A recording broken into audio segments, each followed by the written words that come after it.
Okay, guys. I hope the first part was okay, not too much, And the other thing I forgot to tell you is feel free to contact us through our website if you have any other questions about, our workings as an organization or what projects we have done or, whatever. Or, I'm happy to sort of take those as well as part of this. Right, so the next part, we're going to focus on sustainable lifestyles, what it actually means in practice. Okay, so if I was supposed to ask my favorite front bencher, what is sustainable lifestyle? What does it mean for you? At first, everything has gone out of my brain. Sustainable lifestyle. Just trying to live within your means, not try and use too many resources, not try and take too much from the world. Okay. That sounds so lame. Okay. No, that's fair enough. That's, I caught, that's why I caught you off guard there, just to see what you come up with. Yourself, sustainable lifestyle? Yeah, just trying to limit your consumption to less thinking about why you're buying things you're buying or doing things you're doing, just make sure it's worth it. Okay. Anything to add to that? Just making small, easy to fix changes to your lifestyle that can help the environment. Yep. That's disgusting. Trying not to consume necessarily, where you can trace your consumption back from unnecessary evils. Okay. Oh, wow. Whoa, okay. It's fine. It's fine. It's fine. I'm not judging anyone here. It's fine. Everyone made a lot of noise. Yeah, it's just a continuation of what was done. Next time I'm going to come to you first now, okay. Okay, in a nutshell, you sort of answered. And the other thing I would say add to that is also making sure whatever you're doing in your life in terms of resources or whatever, you are leaving it for future generations. You're not finishing everything off right now for you. And I think that's one of the biggest thing with our economic system we have, which has actually contributed to doing exactly that. Accumulate. And I think we have to move away from that. And start, living a sustainable lifestyle. I'll give you a small example of what I did. In 2014, I think, there was a big report spread in the Guardian newspaper, which actually exposed the biggest corporations in the UK.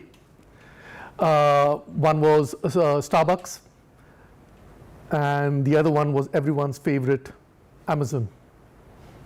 Okay, and it really put in great detail how much money these corporations, these two only, were actually making in the UK, but declared a loss every year. Yes. How? Thank you. Exactly. Okay. And I then I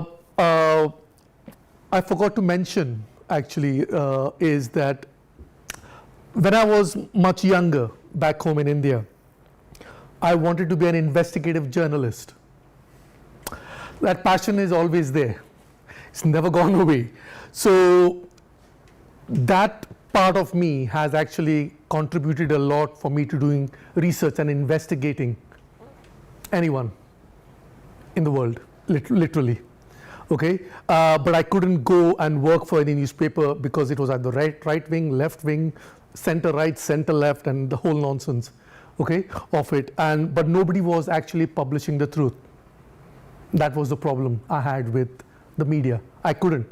Nobody would hire me to work for them. So when I was investigating them and all the stuff, I actually realized how much Amazon, because of convenience, has actually literally made all of us addicts.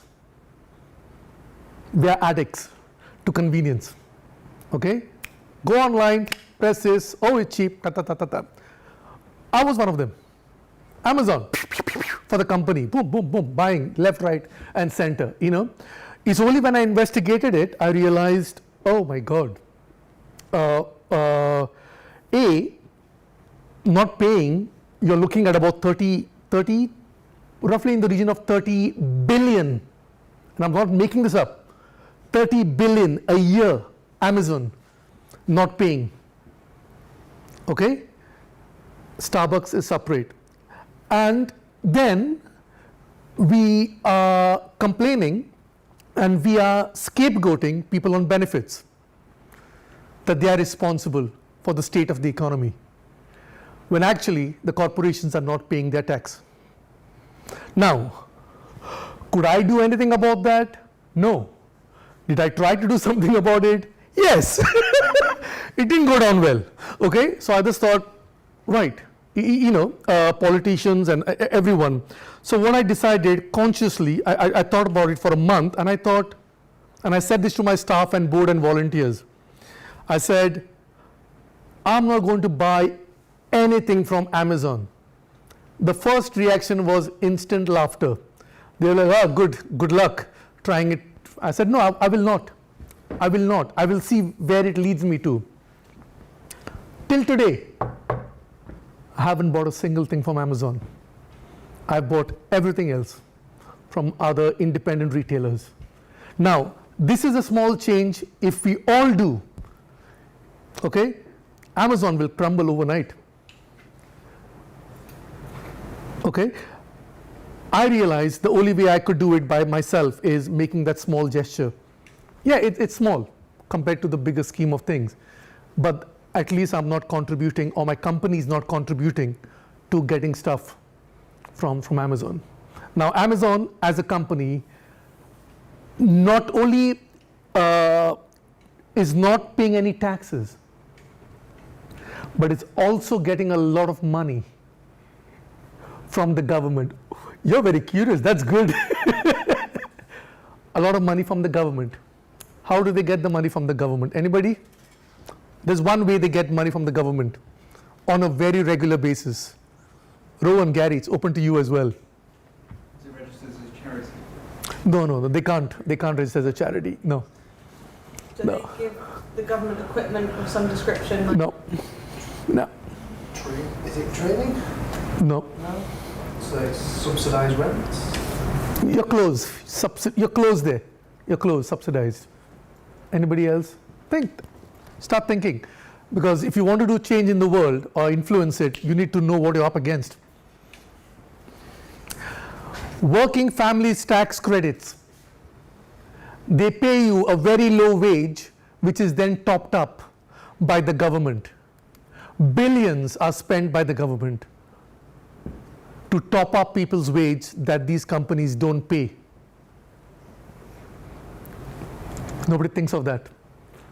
And then we scapegoat people on benefits on low income, when we should be scapegoating these big guys who don't pay a penny.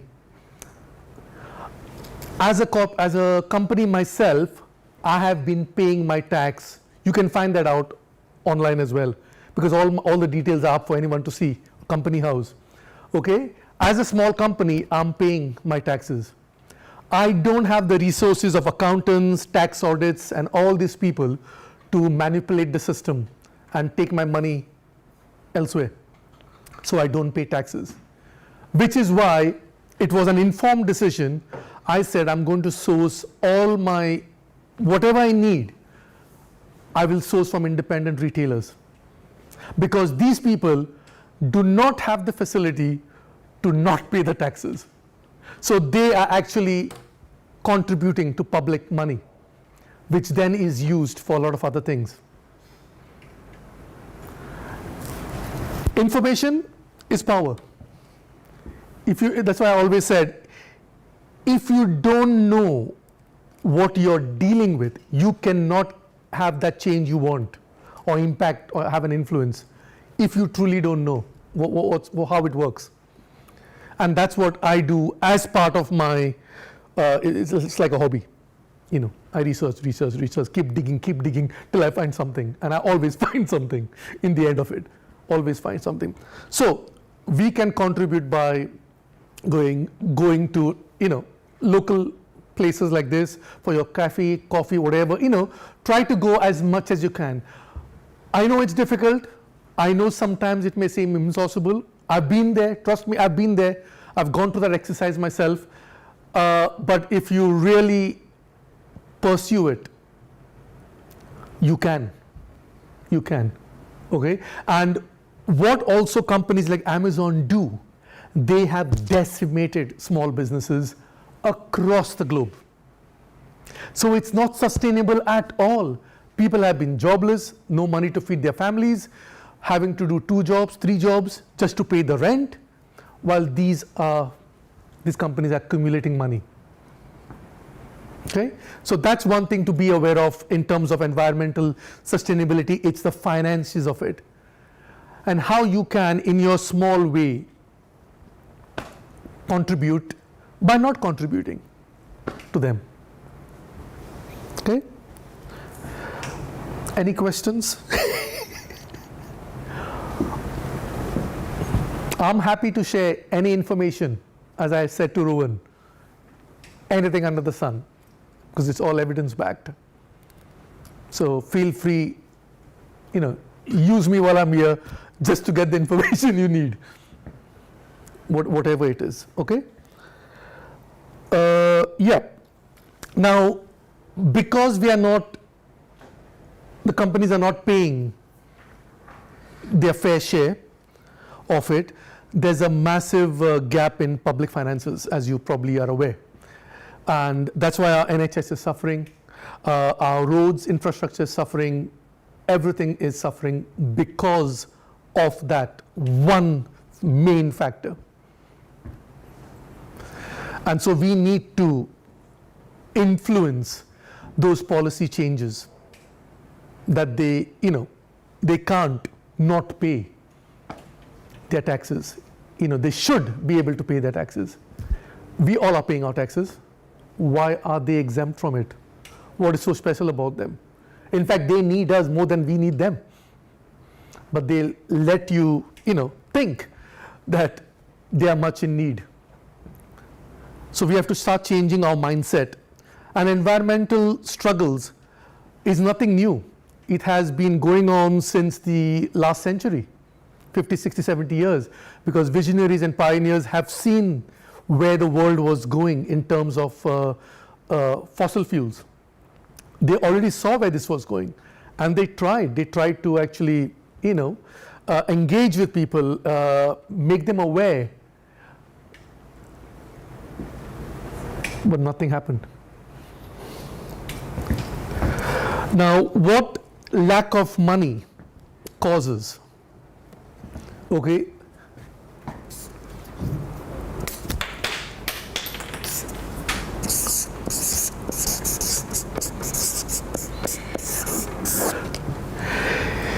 If you can't feed your family, the last thing you will think about is saving the environment. Am I right? No, your priority is to put food on the table for your kids. The most disgusting thing I've experienced in this country was 7 years ago, when we were working with this primary school in a deprived area. Kids were coming to school, and I'm not making this up because I've seen it, literally fainting because they didn't have food. Why? Because the benefits of their parents were cut with the policies that were introduced. Okay? So, and that has only got worse. These people are paying the price of an organization like Amazon, as an example, or Starbucks, or big multi-million chains. So we need to change our direction of anger or focus and hold these people accountable, because they are causing massive destruction around the globe. For me, I've always believed it's better to have a million millionaires than to have 1 billionaire. And that's what used to happen before the big corporations got their teeth in. Everybody could live quite comfortably. And if you wanted to work, do more or get more, you had to work a bit more. So it was in a way a fair level playing field. But today it's not. And that's what you need to understand in terms of the sustainable lifestyles, of how you're trying to engage with policy, government, and the rest of the public as well. Any questions?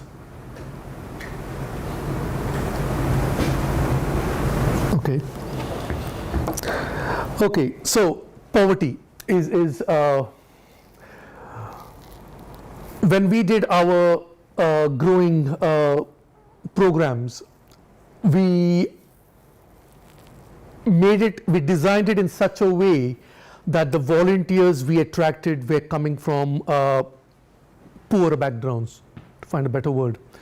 And in order not to make them feel embarrassed, poor or whatever, we went around the community and said, we are looking for volunteers. If you come and volunteer in the garden, you can take home some produce. That message brought in, we had about 50, 60 minimum volunteers coming in who wanted to come in there. We never asked a question, we didn't want to know.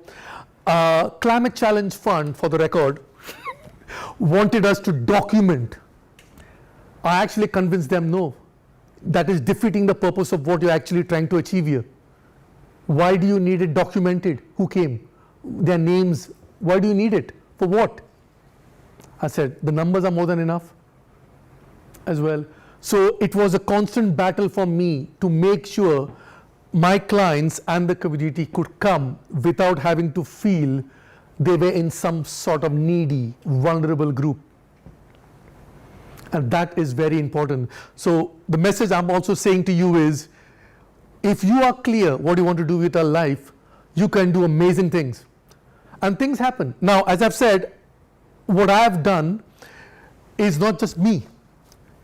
NHS, local council, there has always been one individual that was willing to change the whole concept of what the civil services or NHS is. They were like, yep, Bosco, we'll come on board. We can see the what you're trying to achieve. I'll open the door for you. And they would handle the bureaucracy while we got along with what we were doing. At this garden, in our third year, just to give an example of bureaucracy, we wanted to build an ecological pond with butterflies and the whole lot in the garden, next to the garden. Oh no, a pond, the children are going to get drowned, they'll kill. And the environmental officer, whatever, came to have a meeting with us. And I'm like, if somebody is trying to drown in 6 inches or 8 inches maximum water, then they really are keen on getting drowned here. And they'll have to go head in first and stay like that for quite a long time to really drown. And then he sort of laughed and he was like, okay, fine. And then we got the okay, that's fine. So this is a small example of how the system will come to say you can't do this. And that's why you have to be very clear and you have to plan it clearly as to how you want it done. Okay? Poverty obviously also breeds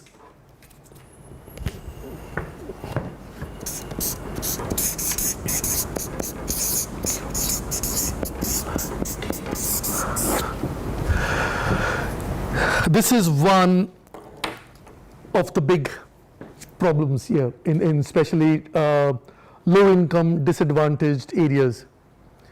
They both go hand in hand. unfortunately, in this country.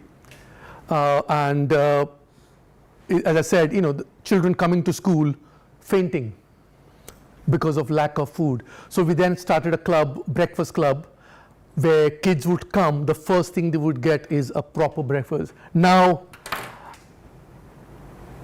imagine how angry I was when I saw that 7 years ago. I was literally pissed off in that school when I saw that. The head teacher was very, very, receptive to what I was feeling. And I said, this doesn't happen in India, where I came from. Nobody starved. Nobody fainted because of a lack of food. You are in a G7 country. You have all this wealth, and your children are fainting? And obviously, that comment of mine, which was on the spur of the moment, I didn't plan it. I just, burst at some of the council officials. I'm like, this is ridiculous. And then they started then doing some changes, trying to do a breakfast club, do this and that and all stuff.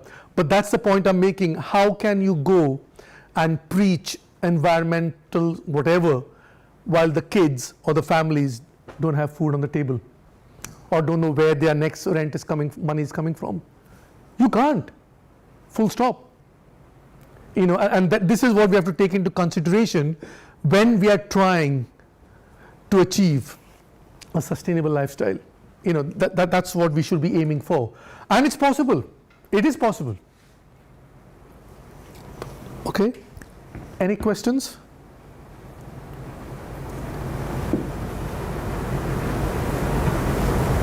I can't see the lady. Any questions? No.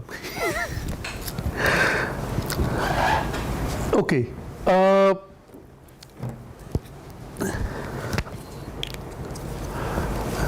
You must have heard this a lot, this term being used.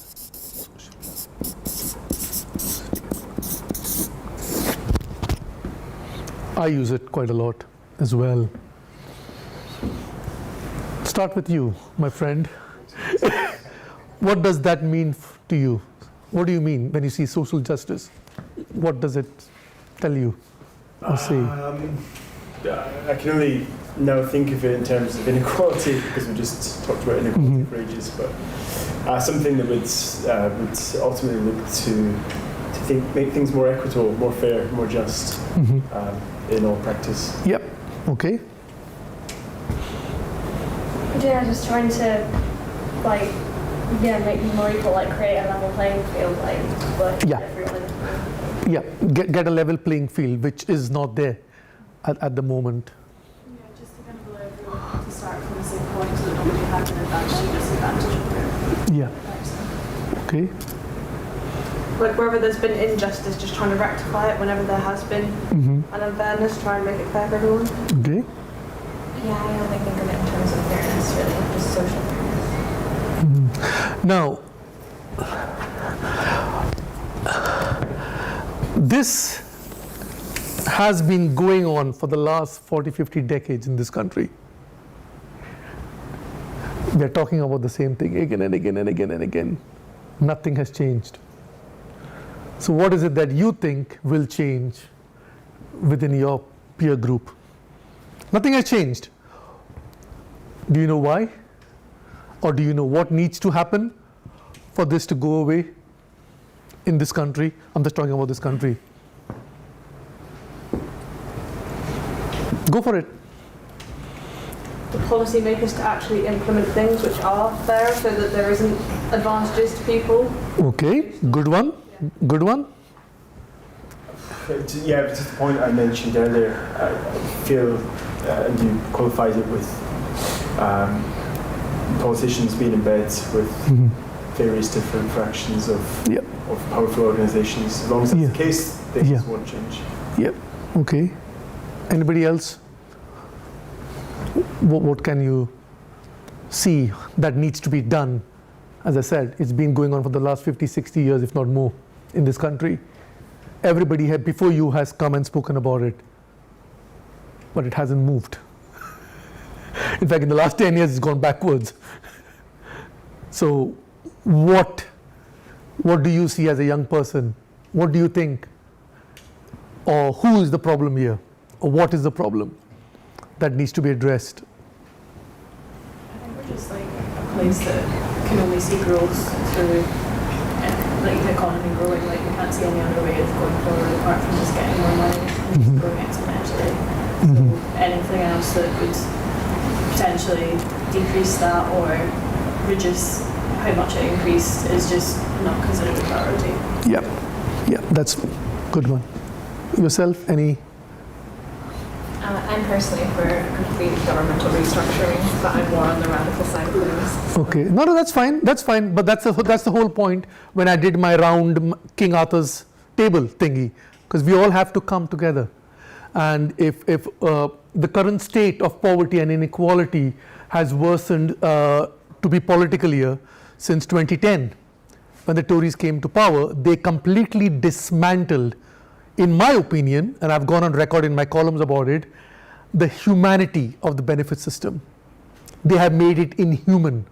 They have made it degrading. They have made it all sorts of things. You see, and it's the political structures that needs to change as well, not just, the economic structures. And I think as a society, if we don't, I think somebody said it, a society is deemed good by how it looks after its poor and the vulnerable. That is true. This society we are currently living in, I'm sorry to say, is the worst.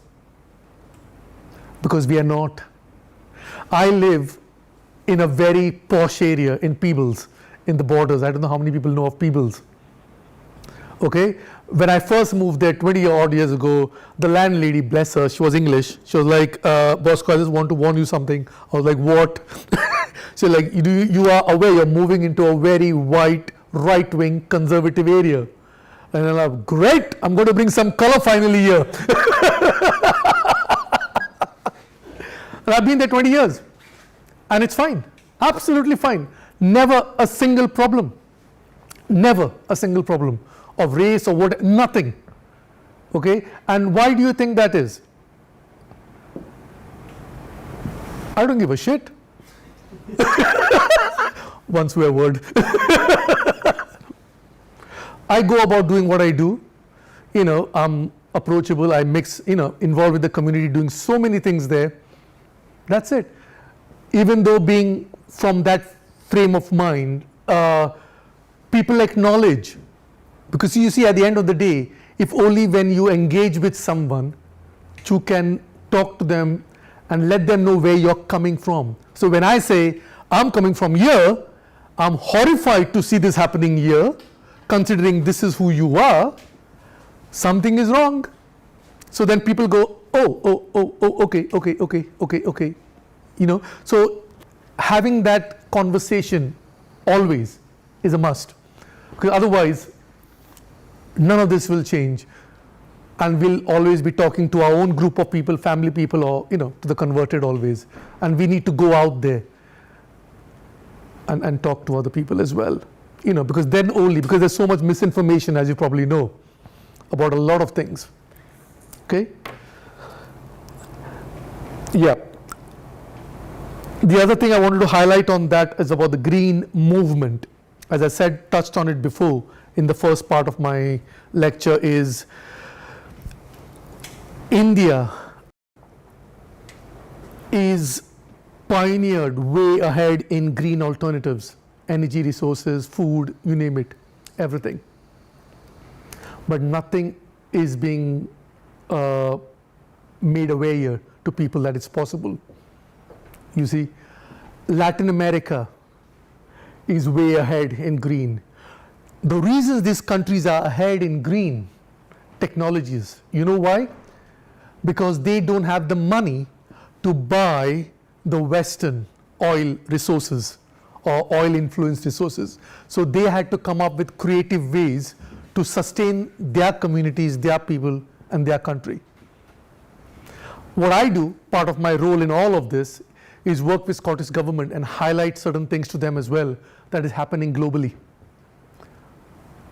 For me, I believe firmly Scotland can be a big supplier, trainer of renewable energy in all forms. But we need to grab it, you see, as a country.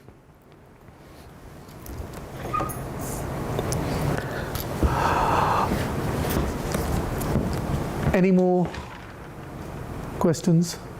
Any topic? I'm looking at the time. Is that enough? Should I stop? Okay. The other thing I was told by Rowan to touch on, which is very important, and I love this word. Oops. I said I love this word, it didn't work.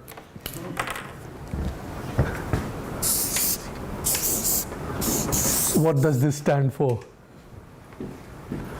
Corporate social responsibility. Yes.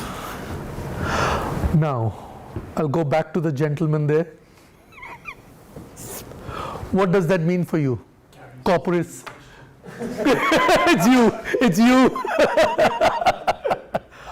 I'm not a gentleman. I'm a senior. He's a senior. You see, I was just talking before the hierarchy. Exactly, I made my point. We don't have a round table. Yeah. So the question is, what is corporate social Yeah, responsibility? in your sort of, in your head, when you see that, what do you think? What does it mean? Slightly more negatively, I associate it with maybe things like greenwashing at the moment and things that are deemed kind of midway ethical, Yeah. but falling short of that mark. Well done. Good one. Mine was similar. I was going to say greenwashing as well, but how corporations are supposed to take on this more social responsibility and they can brand themselves as Yeah. to their employees Yeah. or more of a green, sustainable company, when that's not necessarily the case. They're just meeting Yes. whatever the code. The criteria, exactly. I think they usually associate it with offsetting.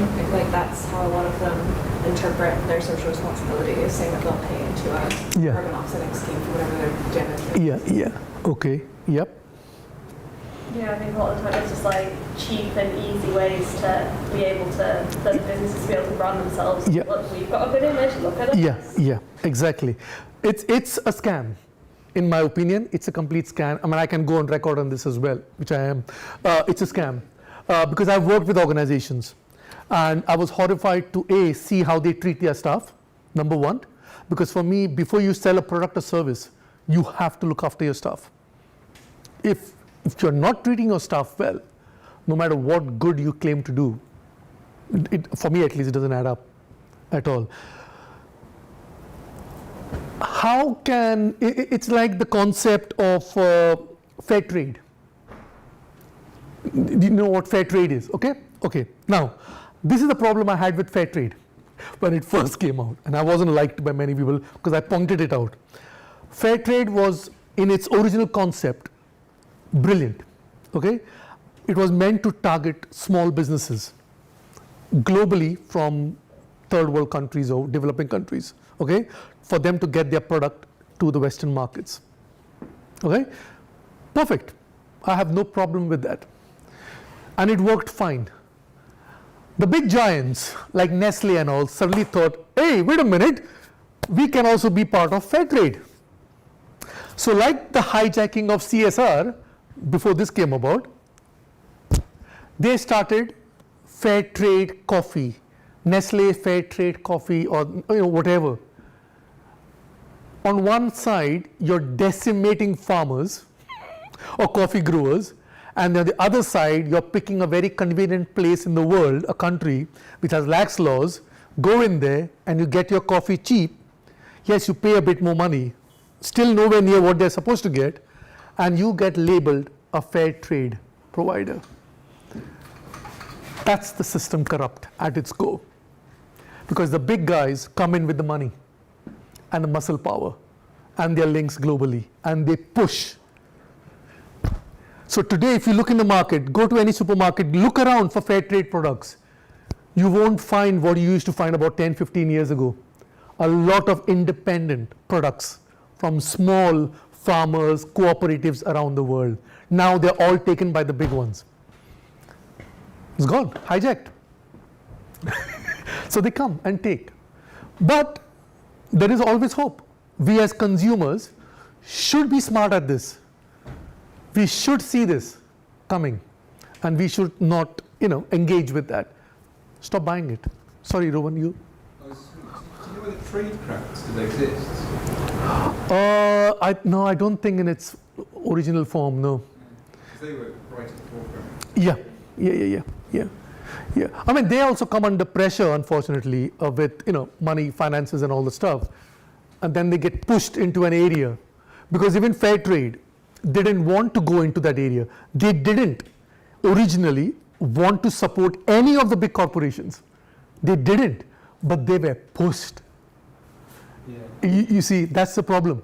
I suppose that's the question. I suppose that's one of the questions I spoke that we could ask maybe of certain social enterprises, because fair trade was originally an alternative food network. Yeah. It's been mainstream, which is the key issue. So what do you see as being the future of social enterprises? If it is that they offer an alternative, or do you just see it as an aggregated thing rather than something that's built into a sort of growing business model? Well, for me, the reason I am for social enterprise in the form I described, just to be clear, the community interest company form only. All the other ones are dodgy. Sorry, all the other ones are dodgy, okay? Because of its, number one, legal safeguards. Number two, it's local, it's community based, but at the same time, you're working globally. So there is this both the benefits. It's not just local or global. It's getting the both together. So for me, as a social enterprise, if a company follows what I just described before, it is the best legal entity so far, which a lot of good can come out of it. And communities won't be ravished like before, where corporations come in. I have so many examples here in Edinburgh itself, where in the late 90s, early 80s, massive millions were given to corporations to set up shop, and then within 5-7 years, they hooked off. And this is not, we are not questioning all these things, these malpractices that go on through government, basically. We need to stop that. We need to stop any corporation just coming, plonking itself, ravishing the resources and then disappearing. When I say resources, I don't mean just physical, it's also people. Because that's why we have, like in Pennycook, there's an area, because of the mining, that disappeared, poverty, unemployment, everything. So I think we need forward-thinking policies. Somebody mentioned policies before. Of course, we do need that. But most importantly, I think our current system, which is tied to that, has to change. What I mean by that, political system. Every 5 years. What do the politicians tell you? Oh, vote for me, I'll do this, this, this. And if you don't like what I do, kick me out in 5 years' time. But these politicians in that 5 years decimate communities and resources, who are then unaccounted for or not held accountable. That policy, in my opinion, something has to happen there to change that. So no matter which political party doesn't come, pursues its agenda at the expense of communities and the land around it. It has to be thought through, like 4, 5, 6 generations, in my opinion, not a 5-year timeline. That's something I learned when I was engaging with politics years ago. They all think 5 years. They don't care. They didn't even come with me for certain things because oh, but Bosco, you do food. To have an impact of food, that takes 15-20 years, so we won't support you. We'll go to some other organization that has a quick impact. So they can come, take a picture. Oh, look, this organization we supported 3 months ago. Look what it has done. So I've seen it all. How they just drop you because they can't get that instant feedback for their voters. And so there are lots of changes. Now, do not feel disheartened. That's not my intention here. My intention was always to make you aware of what's going on. So when you do approach policymakers, your parliamentarians, you are mentally prepared to ask them the right question. When I go into Parliament, which I do for committee and all, the minute I walk in, the reaction is, fuck, it's come. Shit, what is he going to say today? They're on their toes. We need to keep our politicians on their toes, no matter who they are. They need to be scared of us. We need to hold them accountable for what they're doing to the planet, to everything around us. And that is the whole basis of coming back to this. This is pure nonsense. You can't give it to these organizations. I mean, BP has, social responsibility. So we need to change. We need to understand, and it's possible. It's possible. As I said, I've done it myself, and I know it is possible. Anyone else wants to comment on to that? Anything else? I saw an announcement for a report coming from Aberdeen Investments, the investment company.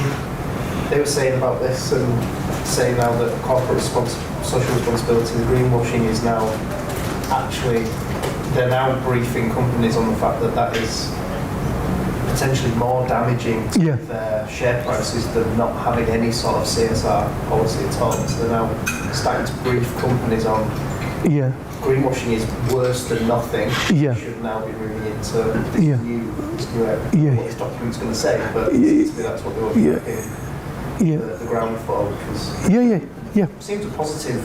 Well, it is, but you have to keep them on their toes, you see, because we tend to forget, and also we have busy lives, which I understand.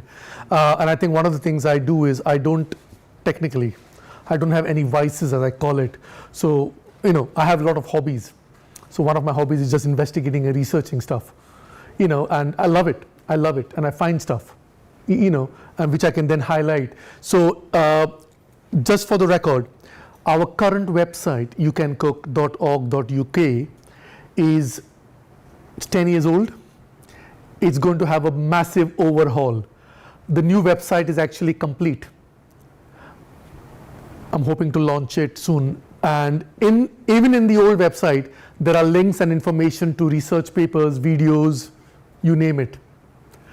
And it goes back to saying to you, I was told in order to do what I wanted to do and to share the information I wanted to share, I had to set up my own company because nobody else would do it.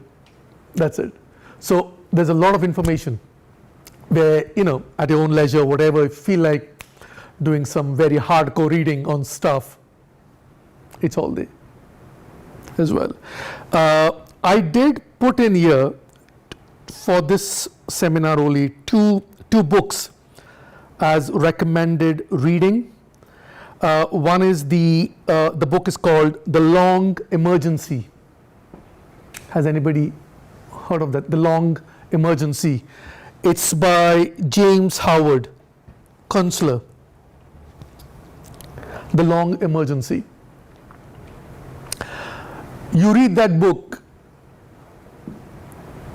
you won't sleep for the next few weeks because it goes into the nitty-gritty of climate change and fossil fuels and the alternatives. But it's very factual and it's not going around in circles. It's telling you things as they are. And I came across this book, which I forgot to mention before, in 2007 when I set up the company and everything. In 2008, I went to Portugal to work as a woofer in an organic farm in Portugal for a month. And because I didn't know anything about growing, zero knowledge. So I went, learned quite a bit of the techniques and that's when I came across this book. This guy had it with him. And the second book I would recommend is Earth Democracy by Dr. Vandana Shiva.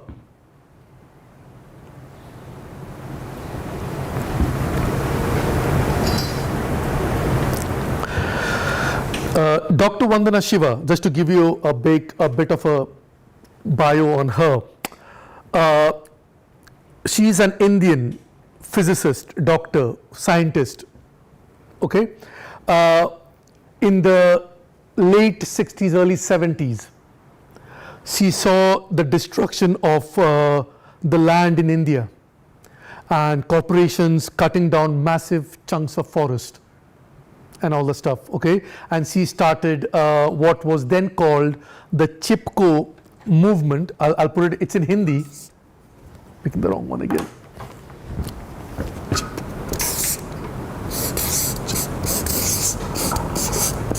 Okay, Chipko movement, where females, you have the power. All the females in that whole region got together, went to the forest. Chipko in Hindi means hug. They all hugged a tree, and the corporations couldn't destroy thousands of trees that day. So from that movement on, Dr. Vandana Shiva, she left her paying job with I think she was with a scientific lab or something, because she realized that her opponents would be the very people that she would be fighting against. So she left her job, so there was no conflict of interest, nothing. And then she's now known as a feminist eco-environmental activist around the world. She goes around the world. How many of you know of GMOs? Genetically modified organisms. Okay, right. Do you know it's because of her GMOs are not allowed in Europe? Because she gatecrashed a scientific meeting at Brussels. This was in 20 years ago, 22 years ago. And she literally tore to shreds the European scientists there who were advocating GMOs in Europe. And then European Parliament made it a law, and they delayed it till now. And she's fighting against big corporations in India, where she's actually taken Coca-Cola to court. Every case she has taken to court, she has won in the world court, including Monsanto, the biggest corporation in the world. Why do you think she has won? Because she knows her stuff. She's a scientist. She has a scientific brain. She gives an argument and won. So for me, she's a big inspiration for the work I do with You Can Cook, You Can Grow, You Can Eat. Because even her philosophy is, we have to feed our kids proper nutrients. If we can't, then we are just, basically raising children who don't have that capacity to think, to analyze, because of a lack of nutrients in their body. So these two I would, recommend to start with as well.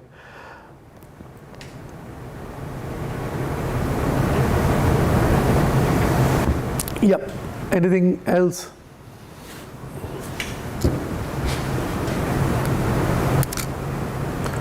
Rowan, you wanted to open it up for discussion for diets or something. I'm happy to know, because I think that's, I suppose opening up discussion regarding basically the core aim of your the three elements of your social enterprise, which is to, I suppose, consider those components of long-term sustainability, Yep. of health and nutrition. Yep. Today, and also to consider the social impact of, social impact on communities, so things like participation. Because I think everything you discussed, at least for my course, Yeah. the principles links a number of different principles, whether it's equity, we've discussed that through Yeah. equity, whether it's participation, which is later this week, open participation, access to information, we've discussed that. Blue to Pays, CSR, corporate relationship with their consumers, all of these different elements add up to this. And so on, I suppose.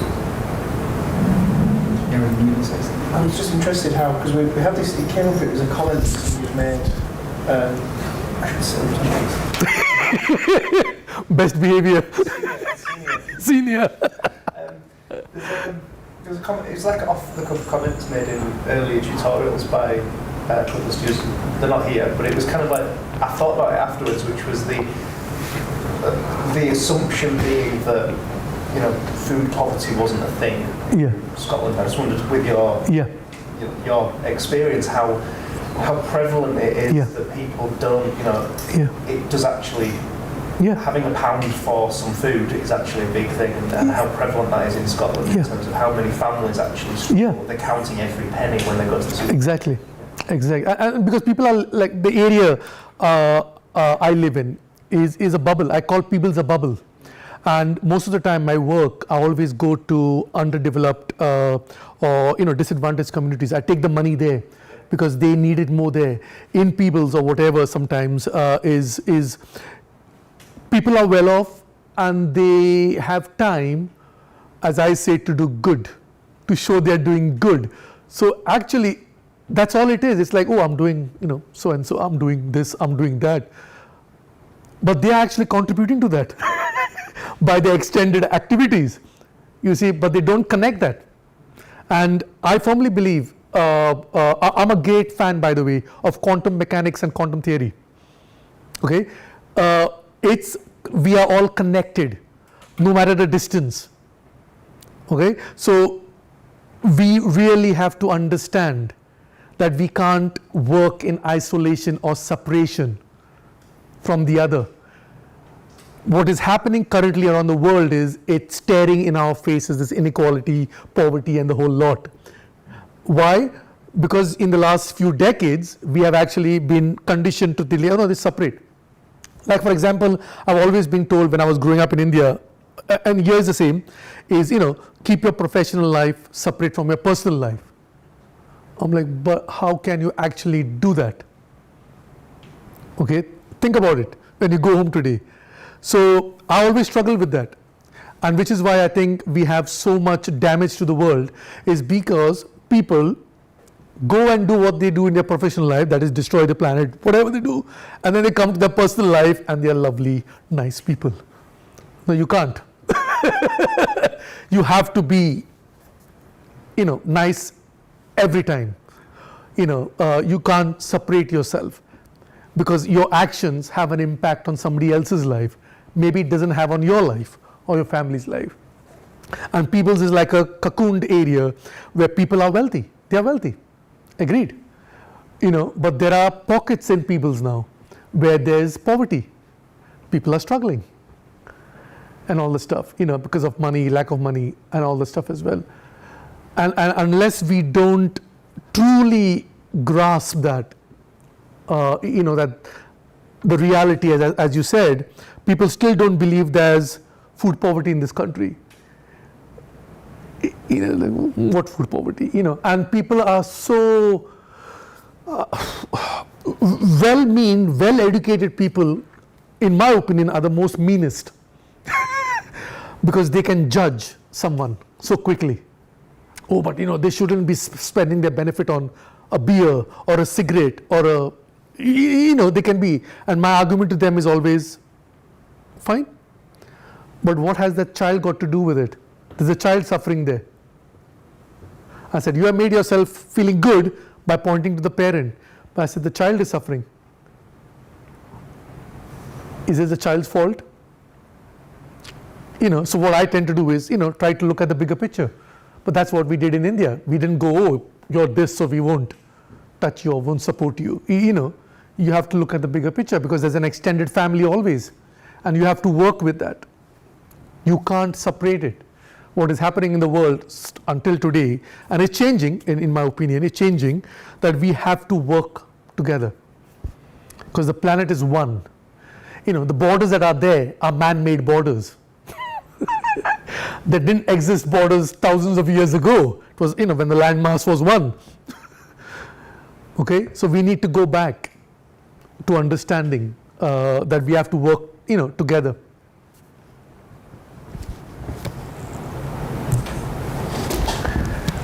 Anything else?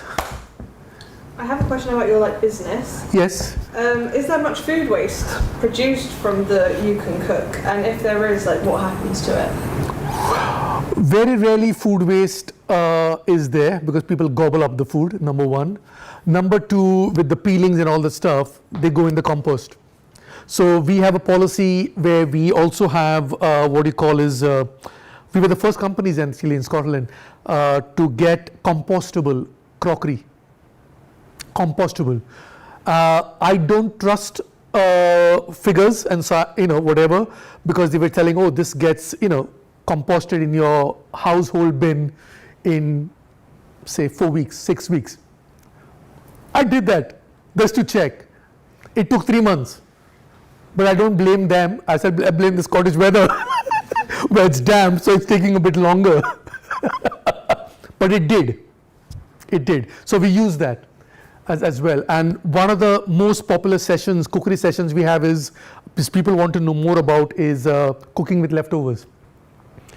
Because you see, we are so stuck in our ways that we do something, including myself. I've been there. All that I've set up in you can cook, you can grow, you can cook, eat is my own lived experience. Long time ago, when I was jobless, I went and claimed benefits, job seekers allowance as you called it those days. But I ate properly. You see, because for me, food was my priority, nothing else. So I ate properly. So I know what it is to be with very less money. Nobody can say, oh, you're living in a castle or whatever. No, I've lived there. I've been there. I know what it is. I know what it makes you feel. So just imagine somebody else who maybe doesn't have the capacity like me to bounce back immediately. What is their state? That's why I think we have to learn to put ourselves in somebody else's shoes before we, belittle them or put them down or whatever. We have to understand. My two biggest inspirations in my life from the beginning, my mother and my grandmother. I'm originally from Goa. I don't know if you heard of Goa in India, okay? My grandmother was one of the richest families in Goa. Richest, okay? Not what you consider rich here, richest, okay? But the most kindest person that I've ever met. I've never met anyone like her till today. People would come to her. She actually ran her bakery, her businesses, like what I called a social enterprise. Her staff were paid well. She was looking after her staff's well-being, hospital expenses, even their family's education. She didn't have to do that, okay? She did a lot before it became a buzzword, social enterprise. So for me, I've seen her. Anybody approaching her in the street who was coming to her, I don't have money to feed my kid, blah, blah, blah, my son is in hospital, I need so much money. Without hesitation, she'd open her wallet. I still remember the click, and there were big notes of money in it. How much do you want? Oh, 400, 500. Okay. Without hesitation, just give it. And so I grew up with, I was like, whoa, just giving out money. And they would say, look, we can't return it soon. We don't know. And she was like, no, it's fine. Don't worry. Don't think about returning it. Go and look after your child. Just go. Just go. We have to go back there. That's where our humanity lies as people. We now think just, oh, no. We have been conditioned. But I was blessed. I'm grateful that I grew up with my grandmother, and of course my mother was exactly the same.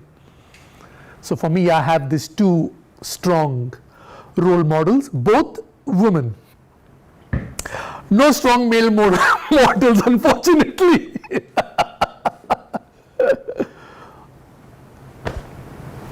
But I'm giving you that example to show that it's nothing new or different or difficult. People did that around the world, everywhere. People were generous, kind, and just gave and shared and, whatever. Today we are living in a land of judgments. And which is, yeah.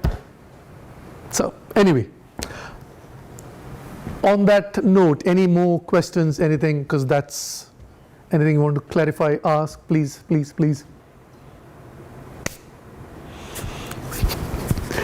What? Go for it. I don't have a question. I was just thinking it seems like women are the people that are the gender that is more about social and environmental fairness. Yeah. Just like from my dissertation and stuff, like it was always the women that are significantly more minded that way, and I don't quite know why that is. You know why? I'll tell you why. Woman is the only species that actually gives birth, gives life. Men don't. So you know. No? This was told by my grandmother. You create life. So there is this massive caring, empathy, everything inbuilt in. But there are bad examples of female politicians who try to become men. One is Margaret Thatcher. Because I always said, why do I try to become like a man? Be a woman. Because you have all that in you. And I've grown up with that. I've seen it firsthand. So we need, Dr. Vandana, she's another role model of mine. A woman. I mean, she goes in, fires left and right, the most top scientist or whoever you want to call, and she's very caring about the planet, about the climate, about a lot of things. So I have good role models, and it's up to you. No pressure. Yeah, because you're doing an amazing subject, environmental sustainability MSc. You have no idea now where you're sitting, what impact you can have. Maybe I don't know. But you can. And you can have a massive impact. And that's why you're here. Isn't it? Otherwise, why would you be doing your MSc? So you can, and you have wonderful tutors there, quite laid back and relaxed. In a good way, Gary, in a good way. Yeah, because I'm chilled out. I'm always chilled out. When it comes to work, I'm serious. Otherwise, I like to have fun. And that's life. You need to enjoy whatever you're doing. Enjoy it. So. If you're interested in the literature types, there's quite a lot in what happens if you get more women in like the boards of big companies. Yeah. How social. Yeah. The Well, social you can see responsibility. Jacinda Yeah. in New Zealand. Yeah, exactly. That sort of stuff. But even in companies, when you get women in positions of power, there's quite a lot of literature, quite a lot of evidence that suggests the whole structure changes, mentality can change, things do differ. So it's, if you're interested in that side of stuff, it's a little bit. I just don't understand why men aren't, but I suppose, like you said, they give life. But another theory that I read up on is like it's quite emasculating to care about social and environmental things. So guys would just rather not. They'd just rather be tough and litter, just to be like, they don't want to threaten them. There's a very scientific answer to that. It's the DNA. It's the patriarchy of the last 2,000, 3,000 years. What you're seeing now, this hasn't happened overnight. It's the DNA. It's passed on to generation, habits, little gesture, little thing which is ingrained as you grew up. I grew up with certain things ingrained in me, coming from India as well, but I always had that balance when I looked at my mom and my grandmother. So I wasn't completely exposed to the other nonsense of the patriarchy, you see. So that's what I'm saying, but you can still make that change. What has happened in the past has happened, that's it, we can't do anything. But we can change now what we want to do to make a better future going forward. For us and for your kids and whatever. And we have to do it. We have only one planet. And we have to, take it back and make it sustainable and good for everyone, not just the privileged as well. So. One of my lecturers at undergrad said it was because we've created nature as like Mother Nature and a woman, and that like the oppression of nature and women has come hand in hand because of that. I'm like, this is a bit out there, but like it is like a research thing that's why they're so like intrinsically connected. I'm like, I don't know how to check. No, you hit on something there on a different level. I'll give you another example. In India, most of the gods are female, strong, powerful gods, okay? Men worship them and ask them favors, but then they go back from the temple and abuse their wives and their children. It's bonkers. And that's when, it's the patriarchy that has controlled everything, which needs to go. It needs to actually completely go away. And it has to be a consensus among all genders to come and work together, not one or the other. I think sometimes I feel there's a danger it's going the other way, and it shouldn't. It should be like, no, together. That's it. That's when everything will be fine. So yeah.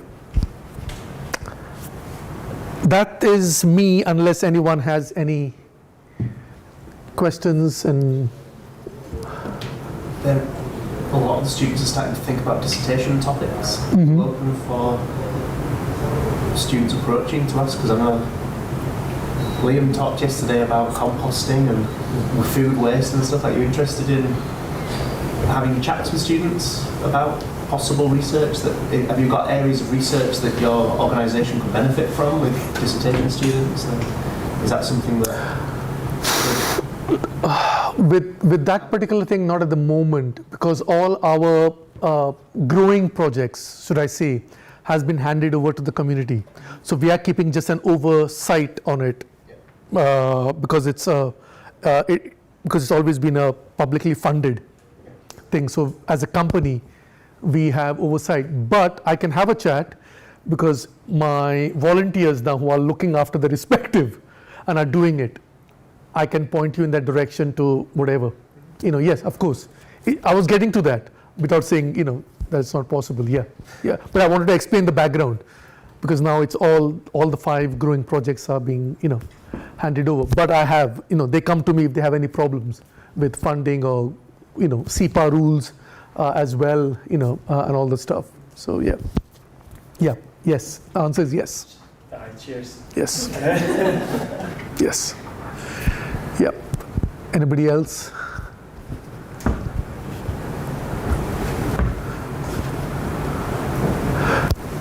Was in our next section discussing dissertations, and there'll be an opportunity for us to discuss so if you were interested in community engagement and social enterprises, you'd be supervised by a number of academic staff. Okay. Through the benefit of connections. Yeah. We could work with a partnership. Yeah, as I was saying, I didn't tell you this, but I told your seniors before that there's a lot of information in this head, and I had to really condense it actually quite a lot. So that's why I was encouraging you guys to ask me any questions under the sun, because as I said, it's all connected. We can't work in isolation without knowing the other, because then that's why we are where we are, because we are not working together. We're not collaborating together. All the different sectors need to collaborate to really make a change as well. So yeah. But anybody has any questions later on, I think you have my details. You can just pass them on. Yeah, if they want to directly contact me, which is fine. I'm happy to. Yeah. Well, No. thanks. We should say thank you, Bosco. Oh, thank you. It was my pleasure. Yeah. So.